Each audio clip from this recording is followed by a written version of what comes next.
யூரோஸோடைய semi-final ஸ்டேஜுக்கே வந்து நின்று விட்டோம். டக்கு டக்கு டக்குன்னு மோடி போய் இப்போ முடிகிற ஸ்டேஜுக்கே வந்துருச்சு. அதை விட ஒரு எக்ஸைட்மெண்ட் புது சீசன் ஆரம்பிக்கிறதுக்கு நோக்கி போயிட்டு இருந்தாலும் இன்னொரு ரெஸ்ட் ஒரே ஒரு 2 கேம் செமிஃபைனல், ஒரு கேம் ஃபைனல் அவ்வளோதான் பாக்கி இருக்கு இந்த நிலைமையில. ஆனால் குவார்டர் ஃபைனல் என்னெல்லாம் சம்பவம் நடந்துச்சு அப்படின்னு பார்க்கறது தான் இந்த வீடியோ.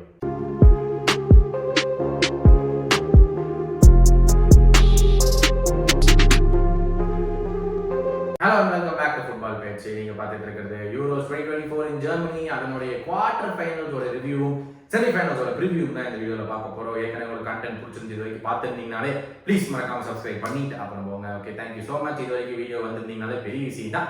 பட் எனிவேஸ், யூரோஸ் 2024 உடைய review, quarter final reviews and semi-final reviews வழியாக அங்கேயும் இங்கேயும் மோதி தள்ளாடி இந்த ஸ்டேஜுக்கு வந்து நிப்பாட்டியாச்சு. நம்ம quarter final 4 game. First game எடுத்து பார்த்தோன்னா அந்த ஹோஸ்ட் ஜெர்மனி வந்து ஸ்பெயின் கூட ஆடினாங்க. நான் ப்ரீவியூலேயே சொல்லியிருந்தேன், ரொம்ப ப்ரெஷர் இருக்க போகுது ஜெர்மனியில், ஏன்னா ஹோம் டோர்னமெண்ட் ஆடுறாங்க, வந்து இப்படி ஏக்க மடக்கா ஆடலாம் அப்படிங்கிற மாதிரி தான் நான் பேசியிருந்தேன். அதே மாதிரி தான் அந்த இறக்க மடக்கா தான் ஆடினானுங்க ஜெர்மனி. கேம் ஃபுல்லாகவே அப்படி தான் இருந்துச்சு. ஃபர்ஸ்ட் ஹாஃப்ல ரொம்ப டல்லு, அதாவது 2 டீமுமே அவங்களோட ஃபைனல் தேர்ட் வரைக்கும் பார்த்துட்டு போயிடுறாங்க. அதுக்கப்புறம் என்ன பண்றது 2 டீமுக்கும் தெரிய மாட்டேங்குது. கேவலமா எங்கேயோ ஒரு பாஸ் அப் போடுறானுங்க, இல்லை ஒரு கிராஸ் அப் பண்றாங்க, ஆப்பனண்ட் ஹெட்டிங் பண்ணி விட்டுறான் வெளியே. பால் நடுவுலயே தான் இருக்கு. அந்த சைடு உள்ளே பெனல்டி பாக்ஸ்ல போக மாட்டேங்குது, இந்த சைடு பெனல்டி பாக்ஸ்ல போக மாட்டேங்குது. ஃபர்ஸ்ட் ஹாஃப் ஃபுல்லாவே அந்த பெனல்டி பாக்ஸ் எட்ஜ் வரைக்கும் போயிட்டு அதுக்கப்புறம் ஒண்ணும் இல்லாத மாதிரி போட்டு நிப்பாட்டி விட்டுறானுங்க நம்ம பசங்க. ஐயோ, என்னடா மேட்ச் இது, இப்படி பயங்கர பிளாக் பஸ்டரா இருக்கும் எதிர்பார்த்தோம்னா இவ்வளவு டல்லா போகுதேடா அப்படின்னு சொல்லிட்டு நாங்கள் எடுத்துட்டு இருந்தோம். ஆனால் செகண்ட் ஹாஃப்ல வந்து நல்லபடியாக இருந்துச்சுப்பா. நல்லா பயங்கரமாக அட்டாக்கிங் இருந்துச்சு. 2 டீமே சான்சஸ் கிரியேட் பண்ணாங்க. அண்ட் ரைட்ஃபுல்லி இதில் மெயின் கேமில் வந்து 1-1ன்னு கேம் வந்து முடிஞ்சுது. ஏன்னா டேனி ஆல்மோ வந்து ஒன்றுமே இல்லாமல் ஒரு கிராஸில் வந்து லமின் யமால் டேனி ஆல்மோ கண்டுபிடிச்சி கோலை போட்டான். அப்புறம் ஃப்ளோரின் வர்ட்ஸ் வந்து எந்த கேமுமே சான்ஸ் கிடைக்க மாட்டேங்குன்னு சொல்லி பயங்கரமான ஒரு லீப்பில் வந்து ஃபுல் க்ரூக் ஹெட்டில் பெட் பண்ணி கொடுத்ததுல சூப்பராக ஒரு சுவல் பண்ண போஸ்ட் எடுத்து சொல்ல போய் கேம் 1-1 முடிஞ்சுது. அண்ட் எக்ஸ்ட்ரா டைம் போகும்போது நான் சரி மறுபடியும் பெனல்டிஸ் தான் போல, எங்கடா கோல் போட போகிறாங்க அப்படின்னு வந்து நினச்சிக்கிட்டு இருந்த பட்சத்தில் வந்துட்டு பார்த்தா கடைசியில் ரூடிகர் பாட்டுக்கு படுத்து தூங்கிட்டான். ரொம்ப மோசமான ஒரு டிஃபெண்டிங், அதில் வந்து ஈஸியாக கோலை போட்டுட்டு முடிச்சு போட்டு போயிட்டாங்க ஸ்பெயின். ஸ்பெயின் தான் வந்து மோஸ்ட் இன்ஃபார்ம் டீம் அப்படிங்கிறதையும் நம்ம ஏற்கனவே சொல்லியிருந்தோம். இந்த மாதிரி தான் இருக்குது ஸ்பெயின் வந்து பயங்கரம் என்ன சொல்றது, டோர்னமெண்ட்ல வந்து ரொம்ப கம்ஃபர்டபுளாக இருக்கிற ஒரு டீம் பார்த்தா ஸ்பெயினாக தான் இருக்குது வரைக்கும் அப்படின்னு சொல்லி நான் பேசியிருந்தேன் இருக்கேன். பட் இந்த கேம் வந்து அவ்வளோ ஈஸியாலாம் அவங்களுக்கு இல்லை. பட் கேம் ஃபுல்லாகவே அவங்க தான் கம்ஃபர்டபுளாக இருந்தாங்க. ஜெர்மனியை விடவே பார்த்தோம்னா ஸ்பெயின் தான் ரொம்ப கம்ஃபர்டபுளாக இருந்த மாதிரி தெரிஞ்சது கேம் ஃபுல்லாக. அண்ட் ரைட்ஃபுல்லி 2-1 அப்படின்னு சொல்லிட்டு அந்த ஸ்கோர் லைன் கடைசியில் வந்து வின் பண்ணாங்க. பட் இந்த கேம்ல நிறையா விஷயங்கள் இருந்துச்சு. ஃபர்ஸ்ட் அண்ட் ஃபார்மோஸ்ட் எல்லாமே எழுதி வச்சிருக்கேன். கூக்குரெல்லாவுடைய ஹேண்ட்பால். இது ஃபுட்பால் எப்படி போகுதுன்னா நான் சொல்றேன், ஏன்னா VAR ஒரு பக்கம் இருக்கட்டும், எல்லாமே ஓகே. நான் ஏற்கனவே சொல்லியிருக்கேன்னு நினைக்கிறேன், கிரிக்கெட்ல DRS டிசிஷன் ரிவ்யூ சிஸ்டம்னு ஒன்று இருக்கு கரெக்டா. அந்த சிஸ்டம்ல பிளாக் அண்ட் ஒயிட் நம்ம 3 பிளாக் அண்ட் ஒயிட் நீ ஏன் சொல்றேன்னா ஒன்னா அவுட் இல்லைன்னா நாட் அவுட். ஓகேவா, இந்த நடுவுல போற வேலையே கிடையாது. இப்போ LBWக்கு வந்து நமக்கு தெரியும், பால் வந்து outside the off stump pitch ஆகுது, impact in line of the stumps இருக்குது, இல்லை அவுட் சைட் ஆஃப் ஸ்டம்ப் இருக்குதுன்னா போய் அடிக்கும் போது வந்து அவுட்டு. அப்படி ஸ்டம்பை ஃபுல்லாக அடிச்சுன்னா அவுட்டு, இல்லை பாதி பாலுக்கு மேலே அடிச்சிருந்தா மட்டும்தான் அவுட்டு, பாதி பாலுக்கு கம்மியாக அடிச்சா அவுட் இல்லை. ஏன்னா அந்த அந்த benefit of the doubt of the technology வந்து நம்ம கொடுத்துடலாம், பேட்ஸ்மேனுக்கு அவுட் இல்லை அப்படின்னு சொல்லிட்டு தான் சிஸ்டம் இருக்கு. ஸோ அவுட் ஆன டவுட் நமக்கு கிளியராக தெரிஞ்சிடும். ஆனால் ஃபுட்பாலில் அப்படி தெரியறதுக்கான வாய்ப்பே கிடையாது. ஏன்னா கையில் பட்டா ஹேண்ட்பால் ஓகேவா, ஆனால் அந்த கை எங்க இருக்கு, உதைக்கிறவன் இடத்துல இருந்து எவ்வளவு டிஸ்டன்ஸ்ல கை வந்து படுற போகுது, அந்த கையை வந்து அவன் எதுக்காக யூஸ் பண்றான், கையை உள்ள இருக்கிறானா வெளியே கொண்டு போறானா, அவன் பாடியை பெருசாக்குறானா, கையை மண்டைக்கு மேல வைக்கிறானா, கையை கொண்டையில பிடிக்கிறானா, கையை பின்னாடி வச்சிருக்கானா, கையை தூக்கி வாலிபால் ஆடுறானா, எதையுமே நம்மளால சொல்ல முடியாது. ஓகேவா, அது மட்டும் சம்மந்தம் இல்லாம வந்து இந்த கையை மேல தூக்கி ஏன்னு போராட்டம் பண்றானா, எதுவுமே நம்மளால சொல்ல முடியாது ஃபுட்பால். ஸோ ஃபுட்பாலை பொறுத்த வரைக்கும் வந்து எவ்ரி ரெஃப்ரி அவனுக்கு எப்படி தோணுதோ அவன் வந்து இன்டர்பிரட் பண்ணிக்குவான். சரியா, இந்த டிசிஷன்ல வந்து அவன் கை ஸ்டார்டிங்ல வெளியிருக்கு, உள்ள கொண்டு வர ட்ரை பண்ணிட்டே இருக்கான், அதுக்குள்ள பால் வந்து அடிச்சிருச்சு. ஓகேவா, அண்ட் அந்த பால் அடிக்கும்போது I think it is shot on target. நான் சொல்றது புரியுங்களா, அந்த கை அங்கே இல்லைன்னா கோல் கீப்பர் போய் சேவ் பண்ணக்கூடிய பண்ணிருப்பானா பண்ணிக்க மாட்டானு தெரியாது, பட் சேவ் பண்ணக்கூடிய ஆப்பர்ச்சுனிட்டி தான் போயிருக்கு, ஏன்னா இட் இஸ் ஆன் டார்கெட். ஓகேவா, ஸோ ஆன்ஃபீல்ட் ரெஃப்ரி வந்து எல்லாருமே திட்டினாங்க. ஆந்தனி டெய்லரை வந்து தம்பி நீ ஏன் ஹேண்ட்பால் கொடுக்கல, நீ கொடுத்துருக்கணும், இது கேவலமான ரெஃப்ரி. ஆன்ஃபீல்ட் ரெஃப்ரி கொடுக்கறதுக்கு வந்து அவன் ரொம்ப 100% கையை போய் பால் இப்படி 2 கை போய் சர்ச்சாண்டா அப்படின்னா ஆண்டனி டெய்லர் கொடுக்கலன்னு சொன்னா நம்ம சொல்லலாம். இதுக்குதான் VAR இருக்கு. ரெஃப்ரி ஆன்ஃபீல்ட்ல கொடுக்கலனாலும் அவ்வளோ அவுட் ஸ்ட்ரெச்சா உன் கை இருக்கு, அப்போ கையில படும் போது ஹேண்ட்பால் சொல்றதுக்கு தான் VAR இருக்கு. அப்படி இல்லைனாலும் தம்பி நீ ஒழுங்கா பார்க்கல ஸ்கிரீனுக்கு போ. இதுதான் ரொம்ப ரொம்ப ஸ்டூபிடான ஒரு ரூல் இருக்கு. VAR will come into the effect when there is a clear and obvious error. இந்த clear and obvious இந்த டேர்ம் வந்து நிறைய பேர் புரிஞ்சுக்கிறதே இல்லை. clear and obvious அப்படின்னா இப்போ ஒருத்தவங்க வந்து பூட்ஸ் எடுத்து போய் மூஞ்சிலே அடிதான், ஓகேவா, அது ரெஃப்ரி பார்க்கல அப்படின்னா அது கிளியர் அண்ட் ஆப்வியஸா ரெஃப்ரி வந்து அதுக்கு தெரியல, அதை பார்த்துட்டு அவனுக்கு தெரியாம வந்துட்டு அவன் எந்த கார்டையுமே கொடுக்கல, இல்ல எல்லோ கார்டு மட்டும் தான் கொடுத்தானாதான் VAR இன்டர்வியூ ஆகும். இந்த இடத்துல VAR பொறுத்த வரைக்கும் ரெஃப்ரி பால் கையில் அடிச்சதை பார்த்துட்டு அவன் ஓகே பெனல்டி இல்ல நம்ம முடிவு பண்ணிட்டான், அதனால VAR நாங்க உள்ள போக முடியாது. எப்படி ஆன்ஃபீல்ட் ரெஃப்ரி வந்து VAR பெனல்டினா கொடுப்பான், நம்மள போய் பார்க்க சொல்ல அப்படின்னு சொல்லிடுறாங்க. VAR ஆன்ஃபீல்ட் ரெஃப்ரி தான் பார்த்துட்டானே, அவன் தான் வேணாங்கிறானே, நான் எதுக்கு உள்ள போகணும்னு சொல்லிட்டு அவனுக்கு 2 பக்கத்துலயும் அவனுக்கு வந்து எனக்கு என்ன விட்டுறாங்க. இதுதான் பிரச்சனை இப்போதைக்கு இருக்கிற VAR. Club football, international football எல்லாத்துலயுமே இதுதான் பிரச்சனை. ஸோ அந்த ஹேண்ட்பால் கொடுக்கல. அடுத்தது இந்த கேம்ல கை ஹேவர்ட்ஸ், அதாவது போன வீடியோல நான் பாராட்டியிருந்தேன், ஜூலியன் நாகல்ஸ்மேன் வந்து கை ஹேவர்ட்ஸ் என்ன பண்றாப்லன்னு எனக்கு தெரியும், எனக்கு வேணுங்கிறத அவர் பண்ணி கொடுக்குறாப்ல அப்படின்னு சொல்லிட்டு பாராட்டினாரு. நான் சொல்லியிருந்தேன் இந்த கேம்ல கை ஹேவர்ட்ஸ் டிங்கர், அதான் இந்த கேம். எத்தனை சான்ஸ்ரா ஹேவர்ட்ஸுக்கு 1-on-1 கிடைச்சது, ஃப்ரீயா கர்ல் பண்ற கிடைச்சது, ஹெட்டர் கிடைச்சது, எல்லாமே நேரா கோல் கீப்பர். நான் வந்து இந்த ஃபுல் க்ரோக் ஹெட் பண்ணிட்டு பால் கீழே வரும்போது கூட ஹேவர்ட்ஸ் ஜஸ்ட் மிஸ் ஆகி வந்து வேர்ட்ஸ் கொடுக்கும். நான் ட்வீட்ல கூட போட்டிருந்தேன், நல்ல வேலை ஹேவர்ட்ஸ் கொடுக்கல அப்படின்னு சொல்லிட்டு. எத்தனை சான்ஸ் ஹேவர்ட்ஸுக்கு கொன்னுட்டான் இந்த கேம்ல ஹேவர்ட்ஸ் வந்து ஜெர்மனிய. அத்தனை சான்ஸ் கிடைச்சு ஒன்ன கூட போடல. ஒரு பெரிய ரீசன் ஜெர்மனி வெளியே போறதுக்கு இந்த கேம்ல கை ஹேவர்ட்ஸ். டோர்னமெண்ட் ஃபுல்லா அவர் நல்லா பண்ணியிருக்கிறாரு, 2 கோல் போட்டிருக்கிறாரு. ஜூலியன் நாகல்ஸ்மேன் சொன்ன அளவுக்கு அவர் விளையாட்டு கொடுத்திருக்காரு, எல்லாமே ஃபைன். இந்த கேம்ல வந்து கை ஹேவர்ட்ஸ் வந்து ஏகப்பட்ட சான்ஸ் வந்து மிஸ் பண்ணாப்ல. ஸோ இந்த கேம் ஒரு முக்கிய காரணமா அவர் வெளியே போறதுக்கு கை ஹேவர்ட்ஸ் கண்டிப்பா ஒரு வாய்ப்பு இருக்குது. அடுத்தது இதை சொல்றேன்னா எல்லாருமே நீ திட்ட போறீங்க, கேவலமா கழுவி ஊத்த போறீங்க, பட் இதுதான் உண்மை. Real Madrid is a team which I really admire. அதாவது அட்மையர்னா அவங்கள மாதிரி ஒரு டீம் இருக்கவே முடியாதுடா அப்படிங்கிற மாதிரி நான் வந்து மனப்பூர்வமா சம்மதிச்சு ஒத்துக்கிறேன். அவங்கள மாதிரி ஒரு டீம் வந்து நீ கிரியேட் பண்ண முடியாது, கிரியேட் பண்ணதுக்கு அப்புறமும் பிச்சில் காட்டணும். அந்த மாதிரி பிளேயர்ஸ் அந்த மாதிரி பிச்சில் இருந்து வேற லெவல் டீம். அவங்க சான்ஸே கிடையாது, அவங்களுக்கு எப்படி கேம் வின் பண்ணணும் தெரியும், அந்த மாதிரி டீம். சரியா நான் சொல்லி ஓகேவா. ஆனா அவங்க டீம்ல இருக்கிற players Vinicius Junior, Jude Bellingham, Dani Carvajal, Toni Kroos, இவங்க எல்லாம் சச் இரிட்டேட்டிங் ஃபுட்பால் பிளேயர்ஸ். ஓகேவா, என்னடா இந்த கேம்ல டானி கார்வஹால் அப்படியே கையை பிடிச்சி கீழே தள்ளி நிப்பாட்டிடுவான் ஒரு தடவை. டோனி க்ரூஸ் வந்து edge of the penalty box just வெளியே வந்து அந்த ஓயாசர் பால் அவரை வந்து கையை வச்சு தள்ளி விட்டு ஃபவுல் பண்ணுவான்.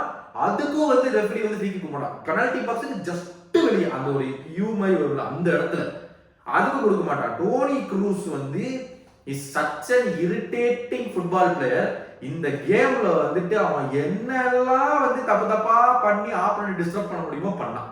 That is Toni Kroos for you. இந்த கேம்ல எவ்வளவு எனக்கே வந்து பலார் விடலான்னு இருந்துச்சு, அப்படி விளாட்லாம். நல்ல வேலை கடைசியில ஒரு எல்லோ கார்டை கொடுத்தாங்கப்பா டோனி க்ரூஸுக்கு. தம்பி நீ இதுக்கு ரொம்ப நிறைய பண்ணிட்டேன், நான் எல்லோ கார்டை கொடுத்தே ஆகணும்னு சொல்லிட்டு கடைசியில கொடுத்தாங்க. கேம் ஃபுல்லா வந்து இந்த குறவனே ஒருத்தர் பாத்தீங்களா, அப்படி இருக்கு எனக்கு க்ரூஸை பார்க்கறதுக்கு. ஏன்னா க்ரூஸ் பெருசா அந்த கேம்ல ஒன்றும் பண்ணல, அட்டை கிரியேட்டிவிட்டி சம்பந்தமாக ஒன்றும் பண்ணல க்ரூஸ்க்கு. அண்ட் மெயின் கொஸ்டின் வந்து வில் நாகல்ஸ்மேன் கண்டினியூ. தம்பி 2 இயர்ஸ் எக்ஸ்டென்ஷன் சைன் பண்ணியிருக்காப்ல, கிளப் ஃபுட்பால் வேணா நான் இன்டர்நேஷனல் ஃபுட்பாலே இருந்துக்கிறேன் அப்படின்னு சொல்லிட்டு சைன் பண்ணியிருக்காப்ல. ஸோ எப்படி நடக்க போகுது அப்படிங்கிறது பார்க்கலாம். ஏன்னா இட்ஸ் ஹோம் டோர்னமெண்ட், நல்ல டீம் இருக்குன்னு சொல்லி எல்லாம் பேசிட்டு இருந்தாங்க, பட் ஜெயிக்கல குவார்டர் ஃபைனல்லே வெளியே. ஸோ அதனால வந்து இது கண்டினியூ பண்ணுவாரா இல்லைங்கிற கேள்வி இருக்குது. பட் அதனால side Spain into the semifinal. அதை நான் ப்ரிவ்யூ கடைசியில் வரேன். பிரான்ஸ் கூட சூப்பராக விளாண்டாங்க, வேணுங்க அதெல்லாம் பண்ணாங்க, எங்கெங்க ஸ்டாப் பண்ணும், எங்கெங்க கேம் கண்டினியூ பண்ணும், எங்கெங்கெல்லாம் லிங்க் அப் இருக்கு எல்லாமே பண்ணாங்க. Special shout out to Lamine Yamal. Fantastic fantastic fantastic fantastic fantastic Lamine Yamal fantastic. யார் சாமி இவன்? எங்கிருந்து வந்திருக்கான்? சத்தியமா 25 வருஷத்துக்கு முன்னாடி என்னையே நான் பார்த்த மாதிரி இருக்கு. அவ்வளோதான். இந்த இந்த டீம்ல வந்து பையன் 16 வயசு பயங்கரமா விளையாண்டாயா. நான் வந்து அசிஸ்டுக்கு மட்டும் கொடுக்கல, அசிஸ்ட் தவிர பண்ண எல்லா விஷயமும் கூட super, simply super from Lamine Yamal. அவ்வளோதான். ஸ்பெயின் சூப்பரா உள்ள போயிட்டாங்க. அடுத்தது பிரான்ஸ் வர்சஸ் போர்ச்சுகல். நான் ப்ரிவியூலே சொல்லியிருந்தேன், ரெண்டு டீம்ல எவன்டா கோல் போடுவாங்க நம்ம உட்காந்து வெயிட் பண்ண போறோம், அப்படி தானே கேம் இருக்க போகுதுன்னு சொன்னேன். அதே மாதிரிதான் இருந்துச்சு. கோலே வரல. நானும் வந்து இஷ்டத்துக்கு பேசின ப்ரிவியூல, எனக்கு என்னமோ தலைவன் சியாச்சாரம் பண்ணுவான், எனக்கு நம்பிக்கை இருக்குடா அப்படிங்கிற மாதிரி எல்லாம் பேசினேன். கடைசி வரைக்கும் தலைவன் ஐயோ நான் வந்து ட்வீட்டே பண்ணியிருந்தேன். எனக்கு வந்து கிறிஸ்டியானோ ரொனால்டோ மேல இன்கிரெடிபிள் ரெஸ்பெக்ட் இருக்குது. நான் என்ன சொல்றது, he has achieved more than many people combined, many players combined பண்ணி அச்சீவ் பண்ணது ஓட இவன் பயங்கரமா அச்சீவ் பண்ணிட்டான். ஓகேவா, எனக்கு massive respect in terms of club level, in terms of international லெவலும் வந்து யூரோஸ் வின் பண்ணி கொடுத்துருக்காப்ல. So he has achieved everything. ஆனா எனக்கு இருக்கிற பெரிய பிரச்சனை என்னன்னா, he is not willing to accept that he is done. தம்பி உன் காலம் முடிஞ்சு, அடுத்த பிளேயர்ஸ்லாம் வந்துட்டாங்க, நீ போகணும், சரியா? நீ அது ஏன் ஒத்துக்கவே மாட்டேங்கிற அப்படிங்கறத எனக்கு புரியல. முன்னாடி ஆள்ல ஆட்டத்தை பார்த்து ஒரு போல்தாங்களோ அவனுங்களே என்ன பார்த்து பாக்ஸிங்க படக்கூடாது சொல்றாங்கடி. ரிசர்வ்ஸ்ல வந்து டியேகோ ஜோட்டா இருந்தா, டியேகோ ஜோட்டா விடுங்க, உடனே வந்து கமெண்ட்ஸ்ல இவர் லிவர்பூல் ஃபேன், லிவர்பூல் பிளேயர் விளையாடணும் வந்து அழுகுறான். நீங்க ப்ராப்பர் ஃபுட்பால் ஃபேனா எழுது பாருங்க. அந்த இடத்துல CR7 எத்தனை சான்சஸ் இந்த கேம்ல கிடைச்சது, அதை என்ன பண்ணாப்ல அதை சொல்லு. ஒரு ஃப்ரீ கிக் கூடாம எடுத்தான், ஒரு ஃப்ரீ கிக் ஆன் டார்கெட்ல கூட CR7 அடிக்கல. ஓகேவா, 6 அடிக்கிறாப்ல, ரைட் அடிக்கிறாப்ல, லெஃப்ட் அடிக்கிறாப்ல, எல்லா இடத்துல அடிக்கிறப்ப ஆன் டார்கெட்ல கூட ஒரு ஃப்ரீ கிக் இல்ல. நிறைய தடவை வாழையே தாண்டல. அப்ப எதுக்கு எல்லா ஃப்ரீ கிக்கையும் நீ எடுக்கிற? அட்லீஸ்ட் ஒன்னையாச்சும் கிராஸ் பண்ணி இல்ல மத்தவங்களை எடுக்க ஒரு ஏதோ ஒன்று மாத்தி பண்ணலாம்ல. எதுவுமே இல்லை. நானே ஒரு பயங்கரமான CR7 ஃபேன் தான். ஆனா நான் தான் சொல்ல வரேன், you have to accept that your time is done. சவுதியில நீங்க போய் 40 கோல் போடுங்க, 50 கோல் போடுங்க, 60 கோல் போடுங்க, அதெல்லாம் ஓகே. நேத்து இன்டர்வியூல I think I still can play the 2026 world cup பேசிட்டு இருக்காங்க. அதாவது ரோபர்ட்டோ மார்டினஸ் வந்து எரிக் டென் ஹாக் மாதிரி பண்ண முடியல, நீ டிராப் பண்ண முடியாது, ஏன்னா அந்த ஃபேன்ஸ் ஒத்துக்க மாட்டாங்க. பட் நீ ஜெயிக்கணுமா இல்ல ரொனால்டோ வச்சு விளையாடணுமா, அந்த பாயிண்ட தான் இப்போ போர்ச்சுகல் இருக்காங்க. உடனே வந்து வேர்ல்ட் கப் குவாலிஃபைஸ்ல கொன்காலோ ராமாஸ் வச்சு தான் விளையாண்டாங்க, என்ன நடந்துச்சு அப்படின்னு கேட்பீங்க. ஒரு மேட்ச்ல கொன்காலோ ராமாஸ் விளையாடல. டோர்னமெண்ட் ஃபுல்லா இன்னும் CR7 ஒரு கோல் போடல. எவ்ரி கேம் எவ்ரி மினிட் ஆடிக்காப்ல. என்ன சொல்றதுக்கு, ஒரு கோல் போடல இன்னும், அதுக்கு என்ன சொல்றதுன்னா. ஸோ அதனால I think is time is done. ஆனா வந்து அதனால தான் சொல்றேன், Diogo Jota is one of the very best clinical finishers அந்த ஃபுட்பால் கேம்லயே. அவங்களே வந்து வர வைக்கல. எனக்கு என்ன சொல்றதுன்னு தெரியல. பட் அதே சொல்ற சமயத்துல வந்து மைனியான் வந்து சம் பியூட்டிஃபுல் சேவ்ஸ் பண்ணாரு கேம்ல, அதுவும் இருக்கு, நம்ம அதை சொல்ல முடியும், சொல்லாம போக முடியாது. சம் பியூட்டிஃபுல் சேவ்ஸ் பண்ணாரு மைனியான். அந்த அதர் சைட் பிரான்ஸ் கோல் போடுற மாதிரியே எனக்கு தெரியல. போர்ச்சுகல் வந்து நான் சொல்லி முடிச்சிடறேன், போர்ச்சுகலுக்கு 11 கார்னர் இருந்துச்சு கேம்ல, 11 கார்னர் இருந்துச்சு. கிளப் ஃபுட்பால்ல எவ்வளோ ஒர்க் பண்றாங்க செட் பீசஸ்ல. தம்பி அவங்க என்ன பண்ணுவாங்க, ஆராய்ந்து பார்க்கலாம், இது பண்ணலாம், அது பண்ணலாம், அது பண்ணலாம். அதாவது யூரோஸ் ஆரம்பிக்கிறதுக்கு முன்னாடி ஒரு மாசம் முன்னாடியே வந்து இதெல்லாம் முடிஞ்சிருச்சு, கிளப் ஃபுட்பால் முடிஞ்சிருச்சு. அதை கூட விடுங்க, எதுக்கு ஒரு அனலிஸ்ட் இருக்க போறான், ஒரு டாக்டிஷியன் இருக்க போறான், அதெல்லாமே இந்த பேக்ரவுண்ட் ஸ்டாஃப் இருப்பாங்க. அவனுங்களாம் என்ன பண்றானுங்க, போன இன்டர்நேஷனல் பிரேக்ல இருந்து இந்த இன்டர்நேஷனல் பிரேக்கு 3 மாசம் கேப் இருக்கு. ஓகேவா, அட்லீஸ்ட் ஒரு பிளான்ஸ் மாதிரி போட்டு இந்த பிளேயர்ஸ் எல்லாம் எடுக்க போறோம் அப்படிங்கிற ஒரு சிஸ்டமே இருக்குல்ல. ஏதாச்சும் ஒன்று பண்ணலாம். 11 கார்னர் கிடைச்சது போர்ச்சுகலுக்கு, ஆனா எதுவுமே ப்ராப்பரா எடுக்கல, ஒண்ணுமே பண்ணது கார்னர்ஸ் வச்சோம். கமிங் பேக் டு பிரான்ஸ், அவங்க கோல் பண்ற மாதிரி எனக்கு அறிகுறியே தெரியலைங்க. Edge of the penalty box வராங்க, 6 அடிக்கிறாங்க, போஸ்ட் அடிக்கிறாங்க, வெளியே அடிக்கிறாங்க, பாஸை கேவலமா எங்கேயோ போடுறாங்க. அவங்க கோல் அடிக்கிறதுக்கான அறிகுறியே எனக்கு கொஞ்சம் கூட வந்து எனக்கு தெரியல. பாத்துக்கிட்டு தான்டா இருக்க. என்ன நீ எப்ப அந்த 4 அரியர் பேப்பர்ஸையும் எழுதி பாஸ் பண்ணுவேன்னு. பட் டிஃபென்ஸ் ஸ்ட்ராங்கா இருக்குப்பா. டிஃபென்ஸ் வந்து ஸ்ட்ராங்கா இருக்குது, ஒன்றும் பெரிய பிரச்சனை இல்லை டிஃபென்ஸ்ல. பட் அவங்க கோல் போடக்கூடிய ஒரு சின்ன ஒரு ஒளி கூட எனக்கு தெரியல. அது எப்படி டிஸ்சார்ஜ் மாத்துவாரு அப்படிங்கிறது வந்து எனக்கு தெரியல. எல்லாருமே பாக்பா இல்லாத காரணத்தினால தான் நடக்குதுன்னு சொல்றாங்க. எம்பாப்பே இன்டர்வியூல சொல்லியிருந்தாரு, ஏன் இப்பெல்லாம் முன்னாடி ஓட மாட்டேங்குது கேட்டா அது நான் இருக்கிற பிளேயர்ஸை நான் அடாப்ட் பண்ணுங்க. முன்னாடி மாதிரி வந்து போக்பா நான் ஓடிட்டேன்னா கண்ணை மூடி போக்பா எந்த பால் போட்டுருவான். எனக்கு சந்தேகமே இல்லை, கண்ணை மூடி நான் ஓடலாம், போக்பா அடிக்கிற பால் கண்டிப்பா எனக்கு கால் வந்து எனக்கு அந்த எந்த சந்தேகமே இல்லை அப்படின்னு சொல்லியிருந்தாப்புல. ஸோ போக்பால் தான் பெரிய பிரச்சனையா அப்படின்னு சொல்லி எல்லாருமே கேட்டுட்டு இருக்காங்க. என்னை பொறுத்த வரைக்கும் இல்லை, பட் எல்லாரும் சொல்றாங்க சூமினி, ராபியோ அண்ட் காண்டே இவங்க 3 பேர் தான் மிட்ஃபீல்ட் ஆடுறாங்க. இந்த 3 பேருமே டிஃபென்சிவ் மிட்ஃபீல்டர்ஸ். அவங்க வந்து அட்டாக் மைண்டட் மிட்ஃபீல்டரே கிடையாது. ஸோ அதனால அதுதான் காரணமா இருக்கு நிறைய பேர் சொல்றாங்க. நீங்க போடுங்க. அடுத்ததுதான் snoozefest. It is coming home நினைச்சுக்கிட்டு இருந்தேன். எப்படித்தான் இவனுக்கு மட்டும் ஒரு வாழ்க்கை வருதுன்னே தெரியல. கடைசியில் போய் பெனல்டிஸ்ல வின் பண்ணி போட்டாங்க. அதாவது இந்த கேம்ல வந்து ரிவ்யூ பண்றதுக்கு எனக்கு சத்தியமா ஒண்ணுமே இல்லை. ஏன்னா ஃபர்ஸ்ட் ஹாஃப்ல அவ்வளவு புவர்னா அவ்வளவு புவரா ஆனானு அப்பா சொல்றதுக்கே ஒண்ணுமே கிடையாது. ஃப்ரம் இங்கிலாந்து அவ்வளவு பூரா வந்து ஒரு கேம் ஒரு டீம் ஆட முடியும்னா அது இங்கிலாந்து தான். ஒரு செம்ம ட்வீட் படிச்சங்க. ஐயோ அந்த ட்வீட் நான் கிடைச்சா மறுபடியும் எடுத்து போடுறேன். If a country can come through to the semi-finals having only one victory from all these easy games, it can be only England and Southgate அப்படின்னு போட்டுருந்தாங்க இல்லையா. அந்த ட்வீட் கிடைச்சா நான் இப்போ ஸ்க்ரீன் உங்களுக்கு போடுறேன். எனக்கு செம சிரிப்பு. ஐயோயோ அப்படிங்கிற மாதிரி இருந்துச்சு. என்ன நடக்குது அப்படின்னு சொல்லி இருந்துச்சு. எனக்கு என்ன சொல்றதுன்னு தெரியல. அப்படி மோசமான ஒரு சைடா வந்து நம்ம தலைவர்கள் இங்கிலாந்து இருக்காங்க.